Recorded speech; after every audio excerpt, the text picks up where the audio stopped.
let's talk about Jim Cramer. Okay, Jim Cramer's been very, very, very, very bearish. First, at the beginning of the day, he's like, the legendary Larry Williams warns me that we are very far from the bottom in crypto. As if that wasn't bearish enough. Then 6 hours later, Jim Cramer says, nasty beginning to the Bitcoin sell-off. Someone's probably going to have to make a stand here. But as we said last night, you can't have assets double in value by hundreds of billions of dollars in anticipation of ETF and then almost no one shows up. See, that's the thing. If he said, you know what, you can't have an asset double in value and not expect a little dip or a profit taking. That makes sense. That makes a lot of sense. But no, he's like, no one showed up. Really? Really? No one showed up? In fact, that's far from the truth. A lot of people are measuring the volume on these ETFs, and they are jumping by leaps and bounds. And for the most part, you see like new ETFs, generally speaking, have the very, like the hottest, the biggest volume in the first day and then trend down. But no, today, the volume actually trended upwards. So day one, you could see large volume, okay? And then day two, I'm looking at BlackRock's, which is number one. And you see it trended down a little bit into day four. And then day five, boom, a big, big jump. In fact, the volume for Bitcoin ETFs are so high that it has already surpassed silver ETFs. It's the second largest ETF commodity in the US, right behind gold, right? Just like in the real world. The market cap is right behind gold. I mean, so volume has exploded and does not seem like it wants to stop. So what Jim Cramer said in anticipation of ETF and then no one shows up, that doesn't even make sense. It doesn't even make sense because the volume is definitely there. So it's been successful so far, but is Jim Cramer right? Is this the nasty beginning of the Bitcoin sell-off? Are we going to see more? Well, anyone knows. But we do know this. Inverse Cramer is always 100% correct when it comes to Bitcoin. We have seen Jim become really bearish, just like retail investors in previous times. And whenever he makes a call about Bitcoin going down further and it's going to get nasty and you better sell it off, it's almost the exact point when Bitcoin flips aboveward. So if we're relying on inverse Cramer, that means today is probably the bottom and tomorrow's going to start flipping upwards.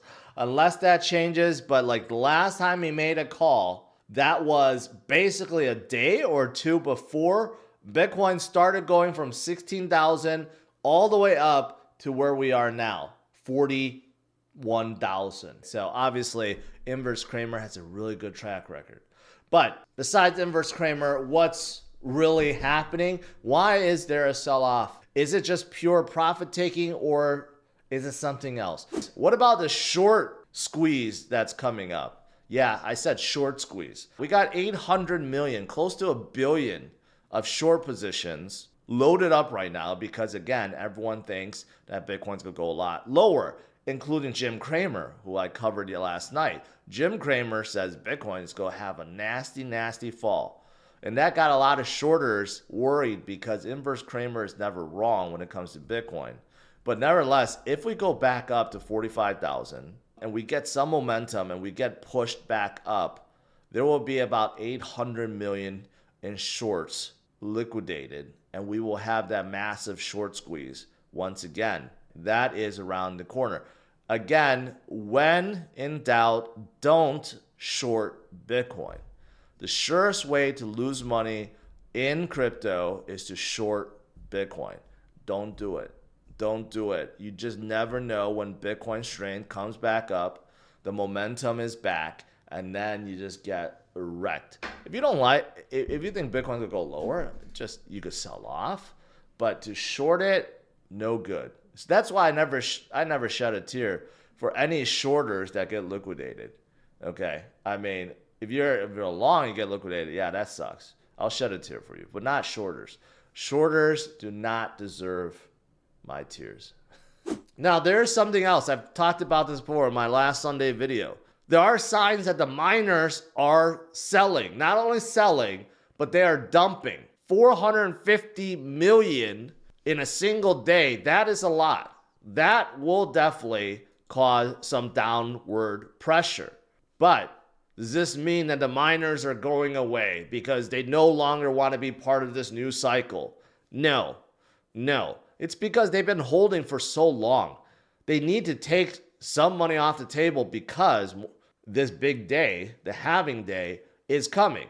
They need to be able to buy more room, more equipment, more miners. They need to keep up. The difficulty of Bitcoin basically doubles after the halving event because now you're getting half of what you used to. So they basically have to double their infrastructure to keep up with the same rate. So I do believe a lot of miners are selling right now. They are selling because they need that money. It's very costly to buy thousands to tens of thousands of Bitcoin miner machines. Each one is like $3,000. You buy 10 of them, it's 30 grand. You buy 100 of them, 300 grand. You buy 1,000 of them, you get the picture, right? It starts getting really expensive. So I think these miners, they're doing exactly that. They're taking some profits right now. They've been mining for years without selling. Now they're selling a bit because they're getting ready for this big day. Overall, this is showing all the ETFs in the US and around the world, the countries, the public companies, including MicroStrategy, private companies, and miners, at least the ones that have reported. Okay, like MicroStrategy is like almost up to 190,000 Bitcoin. Marathon's at 15, Tesla even at 10,000, and so forth. And you have like governments like the US government and China both own about 200,000 Bitcoin. They were seized, but they still hold it. They haven't sold it. You still got others like Mt. Gox still having 200,000. Grayscale, even though they've been selling off, they still have 581,000 Bitcoin. You go on and on. My point is this. You combine everything that you see here, just the ones that are listed, the biggest entities out there that hold Bitcoin. They hold approximately 2 million Bitcoin, more than that. And that's approximately 9.8% of 21 million. And we're not up to 21 million, just so you know. This is just taking an overall percentage of everything. But we're only at 19 point something. So honestly, just 71 entities, just 71 controls 10% of all Bitcoin out there already. Okay, this is what I'm saying.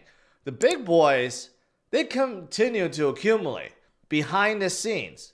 Luckily, it's slow, but man, they are buying up every single Bitcoin they can. That's why I've been telling you guys, don't sell to these guys. As good as BlackRock and Fidelity and Franklin Templeton are in terms of buying up all the Bitcoin and throwing their fund, overall, we don't want that. We don't want them to own more and more, a bigger slice of the Bitcoin pie. Bitcoin was created for the people, by the people, to create generational wealth, to even the playing field, to allow a retail investor to have a chance and make substantial amount of money without being duped or without being tricked or manipulated by Wall Street,